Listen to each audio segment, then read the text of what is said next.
what I'd like you to try to do, if you can, is remember back to when you first used old-fashioned light microscope. Might have been in high school, maybe Bio 101 in college, where someone gives you cells that they prepared, and you're looking through this thing, and you're trying to work it out, and you're comparing what you see versus this perfect cartoon of a perfectly spherical cell where everything is where it should be and everything is labeled perfectly fine.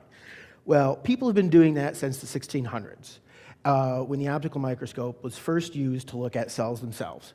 And you can progress and you can keep doing that, but only to a certain point. Unfortunately, when it comes to imaging and microscopy, you have a limit based on what kind of light you're using, and that limit is based on wavelength. The shorter the wavelength you're using, which goes from, say, red to purple, the smaller the thing that you can see. With visible light, you have a limit. So in the 1930s, some fellows had the idea of let's use electrons, like electricity. So you accelerate the electrons with a certain amount of energy, and it changes the wavelength to hopefully something shorter than normal light, and then you can see something smaller and smaller. That was the birth of electron microscopy. But the trick is, electrons and light don't really work the same. Photons coming from the lights, bouncing off me, you see me. Electrons, when you're talking about very, very small things, don't interact the same way. Many of them actually go straight through, kind of like an X-ray. You might think that's a problem when you're trying to look at something, but actually it turns out being very, very useful. Let me show you why.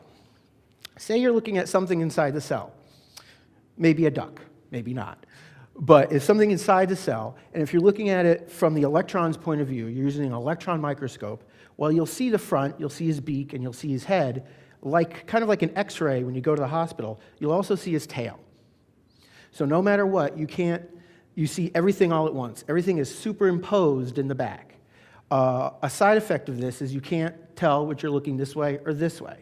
So if you freeze a bunch of your samples and you look at them at all different angles, you might think, oh no, I can't see the same thing.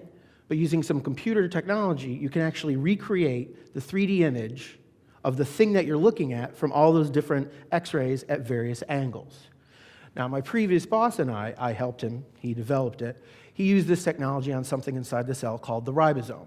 And with that, he showed that it was made out of two parts and that the ribosome ratcheted as it worked.